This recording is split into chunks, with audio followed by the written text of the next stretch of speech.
உங்களோடு இருக்கும்படி ஒரு துணையாளரை அனுப்பும்படி நான் தந்தையிடம் கேட்பேன். அவரும் உங்களுக்கு அவரை அருள்வார். அவரே உண்மையை வெளிப்படுத்தும் தூய ஆவியார். அவர் உங்களோடு தங்கியிருக்கிறார், உங்களுக்குள்ளும் இருக்கிறார். நான் உங்களை திக்கற்றவர்களாக விடவே மாட்டேன். அருளப்ப நற்செய்தி 14வது அதிகாரம் 16 - 18 முடிய உள்ள இறைவசனங்கள். இறை விசுவாசிகளே, மதிப்பிற்குரியவர்களே, பேதுருவும் யோவானும் மாலை 3 மணி அளவில் ஆலயத்திற்கு வேண்டுவதற்காக செல்கிறார்கள். ஆலய வாயிலிலே நடக்க முடியாத ஒருவனை இயேசுவின் பெயரால் ஆசீர்வதித்து நடக்க வைக்கிறார்கள். இதனை கண்ட தலைமை குருக்களும் பரிசேயரும் சதுசேயரும் அவர்களை பிடித்து காவலில் வைத்து துன்புறுத்தி அவர்களை தண்டிக்க முடியவில்லையே என்ற வருத்தத்தோடு விடுதலை செய்கிறார்கள். அப்படி விடுதலை செய்யப்பட்டவர்கள் வெளியிலே வந்து விசுவாசத்தோடு வாழ்ந்த மக்களிடம் பேசிய வார்த்தைகளும் அவர்கள் எல்லோரும் சேர்ந்து ஜெபித்த நிகழ்வும் தான் இன்றைய முதல் வாசகம். இந்த வாசகம் திருத்தூதர் பணிகள் புத்தகத்திலே துணிவு பெற மன்றாட்டு என்று தலைப்பிடப்பட்டு எழுதப்பட்டிருக்கும். பெரிய பிரச்சனையை அவங்க சந்திச்சுட்டு வந்திருக்காங்க. பெரிய கொடுமைக்கு ஆளாகி சிறை காவலிலிருந்து வெளில வந்திருக்காங்க. அப்படி வந்தவங்க, சாமி எங்களுக்கு துணிவை தாரும், எங்களை ஆசீர்வதியும் என்று சொல்லி அந்த ஜெபித்த நிகழ்வு தான் இன்றைய முதல் வாசகம். எப்படி ஜெபிக்கிறார்கள்?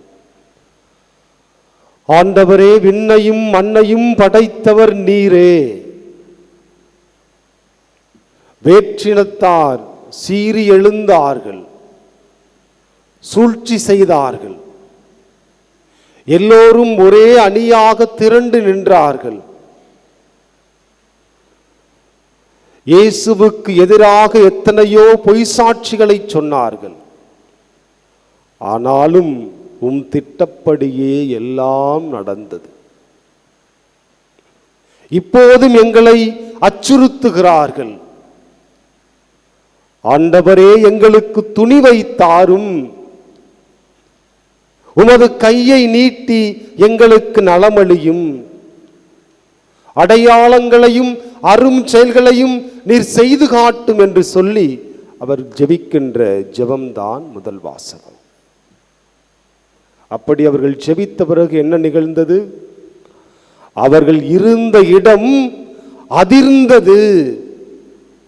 தூய ஆவியால் ஆட்கொள்ளப்பட்டு துணிவோடு சென்றார்கள் என்று அந்த பகுதியானது முடிவடைகிறது. நாமும் வேதனைக்கும் நெருக்கடிக்கும் சூழ்ச்சிக்கும் ஆளாக்கப்பட்டு கைவிடப்படுகிற போதெல்லாம் தூய ஆவியானவர் வல்லமையோடு நமக்காக நம்முள்ளே இருந்து செயல்பட்டு கொண்டிருக்கிறார் என்பதுதான் மறுக்க முடியாத உண்மை. ரோமே நகர மக்களுக்கு எழுதிய கடிதத்திலே புனித சின்னப்பர் 8வது அதிகாரத்திலே 26 உள்ள வசனங்களில் இப்படி எழுதுகிறார்: நமது வலுவற்ற நிலையில்,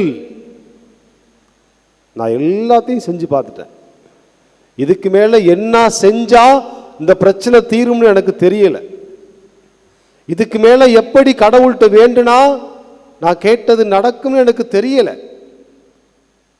நமது வலுவற்ற நிலையில் தூய ஆவியார் தாமே நமக்கு துணை நிற்கிறார். எப்படி பேதுருவோடும் யோவானோடும் சேர்ந்து அவர்கள் எல்லாம் ஜெபித்த போது பரிசுத்த ஆவியானவர் வல்லமையோடு இறங்கி வந்து அவர்களுக்கு துணிவை தந்து வழி நடத்தினாரோ, அதே போன்று நம்முடைய கைவிடப்பட்ட நிலையில், நம்முடைய வலுவற்ற நிலையில் தூய ஆவியார் நமக்கு துணை நிற்கிறார். ஏனெனில் எப்படி ஜெபிப்பது, என்ன ஜெபிப்பது என்று நமக்கு தெரியாது. சொல் வடிவம் பெற முடியாத நம்முடைய பெருமூச்சுக்களின் வாயிலாக பரிசுத்த ஆவியானவர் நமக்காக பரிந்து பேசுகிறார். சில நேரத்தில் நம்ம ரொம்ப வெறுத்து போய் இதுக்கு மேலே எப்படி வேண்டதுன்னே தெரியல சாமி அப்படின்னு உட்காரப்ப நம்ம மூச்சு பெருசாக வரும், வேதனையின் மூச்சு. அந்த மூச்சுக்களை எல்லாம் ஜெபங்களாக மாற்றித்தரக்கூடிய வல்லவர் பரிசுத்த ஆவியானவர். தொடர்ந்து அந்த பகுதியிலே வாசிக்கிறோம். கடவுளிடம் அன்பு கூறுபவர்களோடு அவர்களின் நன்மைக்காகவே தூய ஆவியார் அனைத்திலும் ஒத்துழைக்கிறார். இப்ப நமக்கு பிரச்சனை, நமக்கு நெருக்கடி, நமக்கு கஷ்டம்னா நமக்கு துணை நிற்பதற்காக தூய ஆவியானவர் நமக்குள்ளேயே இருக்கிறார். ரோமை நகர மக்களுக்கு எழுதிய கடிதத்திலே 8வது அதிகாரத்தை நாம் வாசித்தோம் என்றால் 10வது வசனத்தில் இப்படி எழுதப்பட்டிருக்கும், தூய ஆவி உங்களுக்குள் உயிராயிருக்கும். பாவத்தின் விளைவாக நம் உடல் செத்ததாக இருந்தாலும், பிரச்சனை கஷ்டம் நெருக்கடியில் நாம் சோர்ந்து போனாலும் நமக்குள் தூய ஆவியானவர் எப்போதும் உயிராயிருந்து நமக்கு துணிவை தருகிறார் என்று அந்த பகுதியிலே நாம் வாசிக்கிறோம். இறை விசுவாசிகளே, மதிப்பிற்குரியவர்களே, எதை பற்றியும் கவலைப்படாதீர்கள். லூக்காஸ் நற்செய்தியிலே 12வது அதிகாரத்திலே 11-12 அந்த வசனத்திலே நாம் வாசிக்கிறோம். தொழுகை கூடங்களில் ஆட்சியாளர்கள், அதிகாரிகள் எல்லார் முன்னிலையிலும் உங்களை அழைத்து செல்வார்கள். உங்களுக்கு நிறைய கஷ்டத்தை கொடுப்பாங்க, நிறைய பிரச்சனையை கொடுப்பாங்க, நிறைய நெருக்கடியை நீங்கள் சந்திப்பீங்க. என்ன பதிலளிப்பது, எப்படி பேசுவது, என்ன சொல்வது என்று நீங்கள் கவலைப்பட வேண்டாம். அந்நேரத்தில் தூய ஆவியார் உங்களுக்கு அருள்வார் என்று இயேசு நமக்கு வாக்கு கொடுத்திருக்கிறார். அதனால் நமக்கு பிரச்சனை நெருக்கடியெல்லாம் நினச்சி பயந்துடக்கூடாது. வரட்டும். நம்மோடு இருப்பவர் பரிசுத்த ஆவியானவர், நம்மோடு தங்கி இருப்பவர் பரிசுத்த ஆவியானவர், நமக்குள் உயிராய் என்னாலும் பரிசுத்த ஆவியானவர் இருக்கிறார். நம்மால் முடியாத காரியங்களை எல்லாம் நமக்காக செய்து கொடுக்க அவர் எப்போதும் இருக்கிறார். சக்கரியா புத்தகத்திலே 4வது அதிகாரத்திலே 6வது வசனத்திலே நாம் வாசிக்கிறோம், உனது ஆற்றலாலும் அல்ல, உனது வலிமையாலும் அல்ல, எனது ஆவியாலே எல்லாம் ஆகும் என்று கடவுள் வாக்கு கொடுத்திருக்கிறார்.